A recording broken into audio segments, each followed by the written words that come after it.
Super Rugby Round 6, the Saturday games, and that's a pretty interesting set of results. Um, yeah, I guess we'll go over these because my Super Brew, it's not looking the best after that round, but hey, I'm sure I'm not the only one. The first one, and one that I guess was kind of predictable in the result, but the method about it was, I guess, pleasantly surprising, is the Hurricanes 34-28 over the Stormers. The Stormers always travel badly, at least in recent history, and they didn't roll over and just kind of, go through the motions with this one. They actually put up a legitimate fight and easily could have won this game on another day. The lead changed, I think, 5 times in this one, so it was a really tit-for-tat battle. The Hurricanes had tries to May, Jordie Barrett, Husson had 2, and Bowden. For the Stormers, it was Kolisi, Mbonambi, and Kutsia. So, yeah, Hurricanes with more tries. Stormers kept the scoreboard ticking over with penalties. The Stormers actually, at half-time, were in front 21-15, so I suppose they'll look at this one as an opportunity lost. I mean, the Hurricanes away was always going to be tough, but I mean,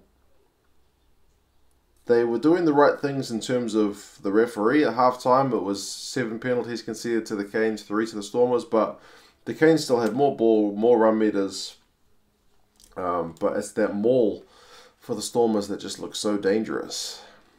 Every time they had a maul, it was possible that they were going to score, so yeah, I suppose one of the concerns I had with the Hurricanes forward pack at the start of the year was that they might not be able to front up, and they did get bullied around a little bit for this one, but I guess they had the talent in the end to get it done. And like Husson had a couple of good tries where you feel like the Stormers maybe could have done more, especially SP Maria. I know he had a decent night with the boot, but Husson's second try, he just kind of put a fend on Maria, and he didn't even get close to putting him into touch. Another TMO reviewed it, but he was easily in. So, yeah, I guess slightly disappointing. But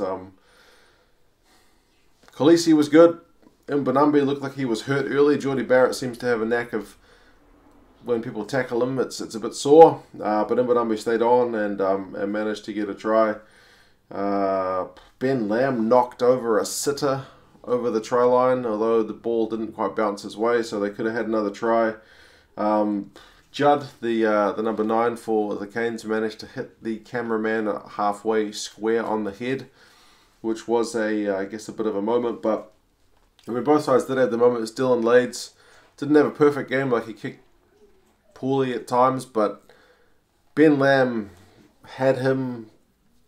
Well, he tried to bamboozle him, but didn't manage to get it done. Lades, as fullback, managed to kind of run with his head over his shoulder, watching what Lamb was going to do. Lamb tried to take him on the outside. Lades managed to kind of get him into touch. So, yeah, there were a bit of handbags at the end, especially between Adi Savia and Mbonambi. Both guys had pretty good games. Savia was pretty pumped to get that win. He let Mbonambi know about it. Mbonambi didn't take kindly to that. So, but I mean, both sides should be pretty happy. The Stormers go in there and get a losing bonus point. So, in the grand scheme of things, it's a good result, even if it's a disappointing loss. The Hurricanes, it's another win, but you still feel like there's some chinks in their armor that other teams will be able to exploit. So, yeah, on another day, this result could have gone the other way, but both sides will be relatively satisfied. I suppose the Hurricanes will have some concerns. Their lineout was only operating at 80%, which is probably not good enough. The Stormers were up at 93%. But like possession and territory, the Hurricanes had 60% of that, so they'll be happy to have bossed that, whereas the Stormers, I guess, will be happy that with the limited ball they had, they were still able to keep the scoreboard ticking over as much as they did. Stormers' scrum was also good, another area the Hurricanes perhaps should be worried a little bit about. Hurricanes have got the Crusaders at home next week, so it's always a tough fixture. The Stormers are coming up here to Auckland to face the Blues. So that could be an interesting one. Next, the last of the games that I saw in full is the Waratahs against the Crusaders. I decided to stay up late and watch that one. I was tempted to go to bed after this one and perhaps try to catch the Sharks game, but I decided to go with the Waratahs against the Crusaders. I suppose I'm glad I did, because this is an upset of all upsets. The Waratahs getting it done 20 points to 12 over the Crusaders. It's 3 tries to 2. Holloway at early try, Clark another early try. So the Waratahs were a point a minute early on. It was like 12-0 after 12 minutes. They missed the conversion for the second try. Falau got one in 74 to kind of seal the deal. The Crusaders hit back in the first half through Bridge, and then got a late consolation try through Will Jordan pretty much after the hooter had blown. So, yeah. I mean, the story of this game is kind of errors from both sides. Neither side was clinical. The Waratahs were a little bit less error-ridden than the Crusaders. This was a really kind of off performance from the Crusaders. Very un-Crusader-like. Handling errors where they wouldn't normally make handling errors. I know it rained a bit, and it was perhaps a bit greasy, but totally out of character. And you have to wonder, given the events that happened in Christchurch, cancelled game last week, just how much impact that's had on the Crusaders. I'm not saying that's the reason they lost, but I'm just saying they looked out of sorts. So there may be some impact there. I wouldn't be surprised, because it's a pretty big thing for them and for that city, for this country. So yeah, it was a frantic start. Like the turf had apparently been relayed at the SCG because it tore up something terrible against the Reds. So they relayed a lot of pitch, and it must have been very expensive to do that. But it seemed to work. I only saw it tear up really once. Foley had a try TMO'd where he spotted there was no fullback, and he put a little chip over, chased through himself, regathered, and the commentator said because they relayed the turf, this new grass that they put in is not, and he used the word slidey grass. It's not slidey grass, so Foley wasn't able to slide over. He kind of got held up and bobbled the ball forward. So I suppose the Waratahs could have had another try.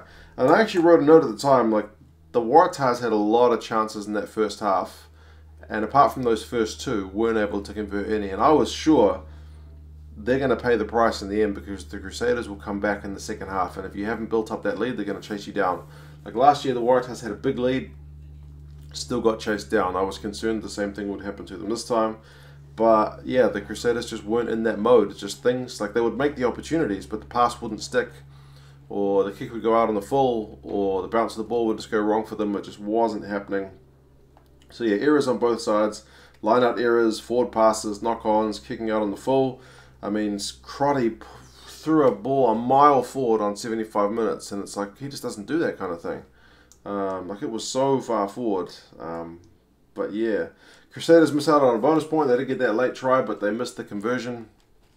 So not able to get within the 7 to get a losing bonus point, so they'll be a bit disappointed there. The stats were actually interesting, because the Crusaders had a lot more run meters, but really lower tackle percentage. So yeah, the Crusaders paid the price. Like Holloway's try, he just kind of barged straight through. Clark's try was a good bit of work from Falau in the air to secure the ball. But yeah, really just the error-ridden match, and just the team which managed to kind of not make so many mistakes, managed to get the result. First half, the Crusaders' tackling rate was only 64%. It was really bad.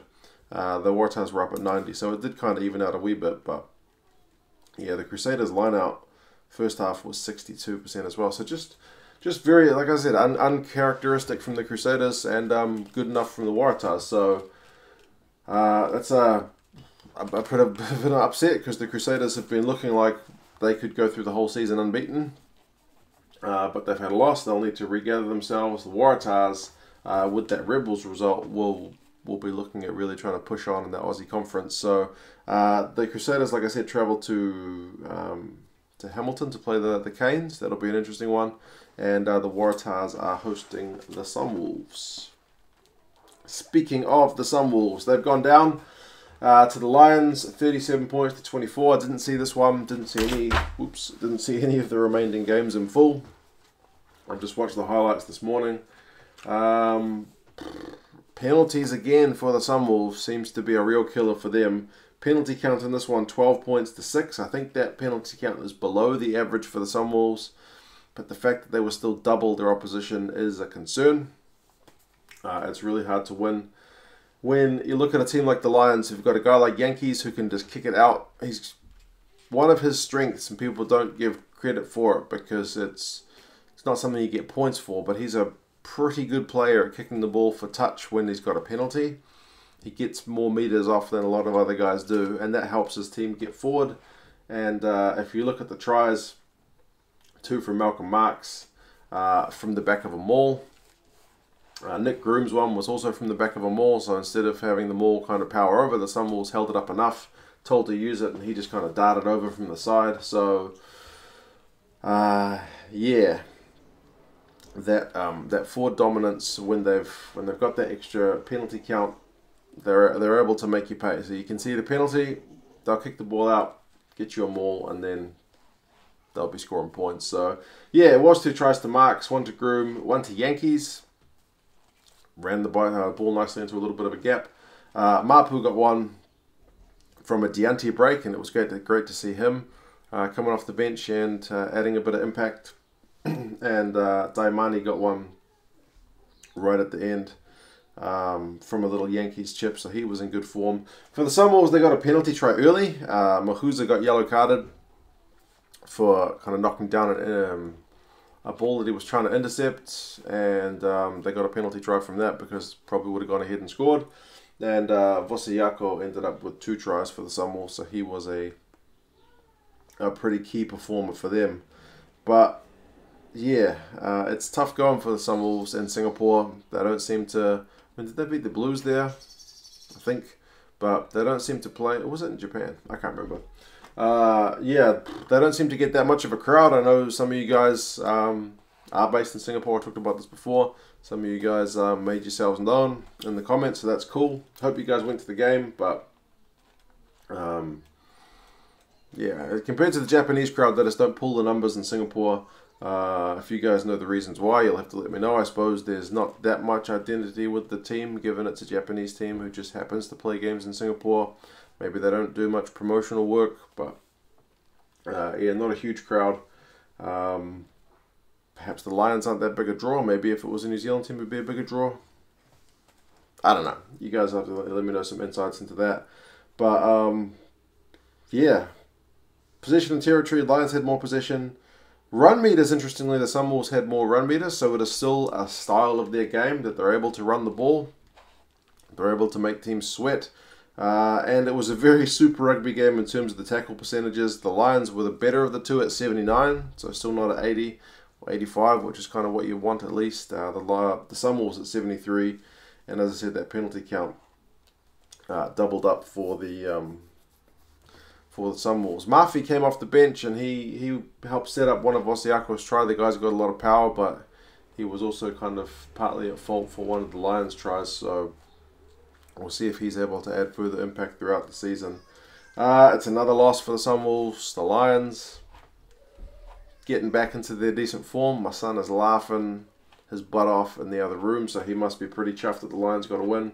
The Lions have got the bye, which is actually kind of good timing given their travel, so they get a rest next week. The Sunwolves down to Australia to play the Waratahs, so an all-Aussie conference affair for that next one. The Waratahs will be keen to continue on their ways. Sunwolves definitely need to bounce back. The next one, oh my, and this is why I got the Chiefs gear on.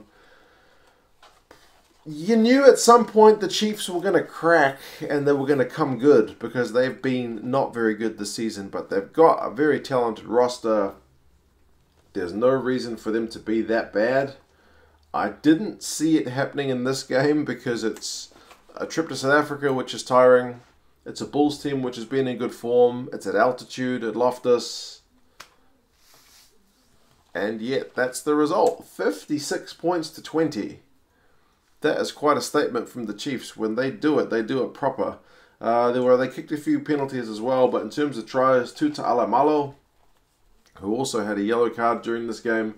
Nankivell got 2, Retallick got 2, could have had 3. It says 41 and 42, but it's kind of end of 41 was end of the first half, 42 start of the second.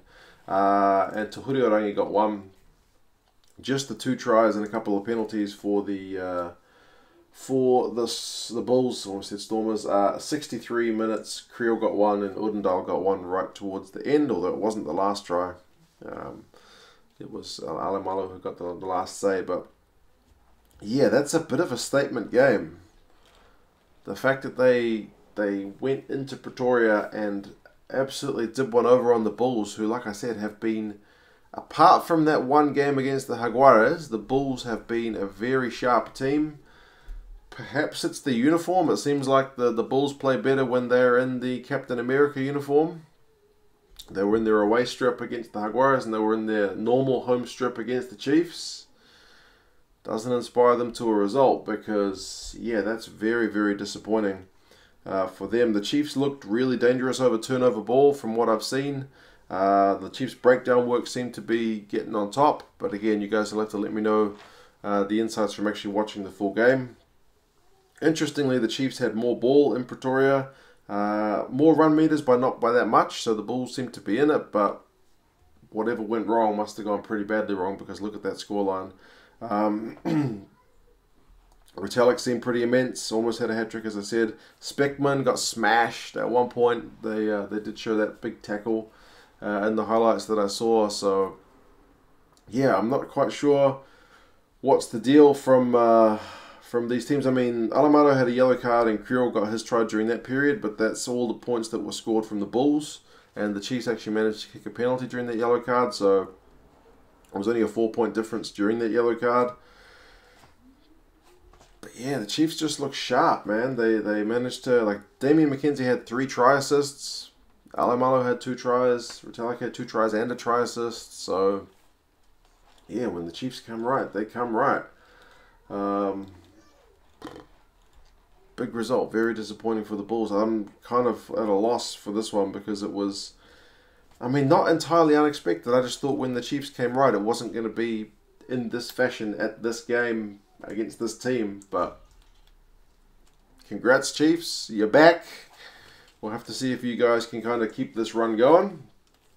They do play the Sharks next week, and you'd back them, I guess, on that to at least put in a good challenge. The Bulls are... Oh, no, sorry. It's the Bulls that are away to the Sharks. Maybe back in Captain America, they'll be able to settle things back down. The Chiefs, sorry, are away to the Jaguares, so they're off to South America. The Jaguares are on the bye, so that one's kind of interesting to see how it'll go. You'd back the Chiefs at this point, but yeah, we'll see. The last one, which I just caught up on this morning, the Sharks got a win over the Rebels, 28 points to 14. The lead changed a couple of times. Dan Dupree got the first try in the 7th minute. It was a good bit of power from about 4 meters out. Powered over, dotted the ball down. They kicked a penalty to make it 10-0, but then English got a try from a Cooper cutout pass, made it 10-7. Sharks got a penalty, 13-7. Maddox got a nice little stepping try on the half-hour mark that took the Rebels into the lead, 14 points to 13, but that was the end of the scoring for the Rebels on the half-hour mark. If you're going to win a game of rugby, generally you have to be scoring more than just in one half, and the Rebels weren't able to do that for this one. Second half, Sharks continued with a penalty. Rob Dupree try, he dotted that down pretty easily. Mapimpi got a try from a scrum move, good hands, 28-14, and yeah, that was, I mean, fairly kind of early to finish the scoring, just before the hour, so that last 20 minutes, nothing really happened. I mean, there was a yellow card to Lowe for the Sharks for doing kind of a clothesline wrestling style move, but the Rebels weren't able to capitalize with the extra man, so yeah, Dave Wessels will be pretty disappointed with how the Rebels have gone. That's none from 2 on their trip to South Africa. People will say they were unlucky last week, but yeah, this week it seems like the Sharks were just too strong. Esterhazen looked pretty good from what I've seen. Held up a runner for a maul turnover. Mapimpi also got a turnover on the ground, so all the guys seem to be putting their bodies on the line. Sharks line out though, it's an interesting one. not that sharp, 72%. The Rebels were at 92, so I guess that's an area to watch. On another day, that kind of thing can be costly. Tackling rates were pretty high, both in the 80s, but yeah. Rebels slightly more ball, slightly more run meters, but Sharks just more precise. So yeah, good win for the Sharks to get back on track. It's funny because none of the South African teams look bad, but none of them are consistently dominant. So Lions get another win, Sharks get another win, Bulls get another loss, Stormers get another loss. There's nobody running away with it. It's all open. Likewise with the Australian conference, with the Rebels losing but the Waratahs winning. Even with the New Zealand conference, with the Crusaders having a loss and no result the week before, the Hurricanes getting another win. Things are looking pretty tight. So it's a pretty interesting Super Rugby comp this year. I suppose the World Cup, with some of the players having to be rotated, kind of adds to that. I should say that the Sharks are hosting the Bulls next week, like I said, and the Rebels are back to Australia to play the Reds, so their travel schedule is pretty hectic. 2 games in South Africa, immediately back to Australia to play another game. I suppose the one thing they will have in their advantage is the fact that the Reds are on a Sunday game this week, so they will have one less day to rest than the Rebels next week, so perhaps that'll kind of even up with the travel. But yeah, interesting weekend of rugby. Some definitely unexpected results for me. If any of you guys aced this on your Super Brew, you are very, very smart because, yeah, man, some of those results were pretty unexpected for me anyway. You guys let me know your thoughts on the weekend. If you've seen any of these 3 games in full, do let me know further information as to what went on, because like I said, I've seen about 10 minutes of highlights for each game and I've read the stats, but that doesn't always tell you the full picture. Like the stats in this game, the final one looked pretty even, but the Sharks looked pretty comfortable in the footage that I've seen. But yeah, you guys let me know your thoughts and I will talk to you again soon. See you later.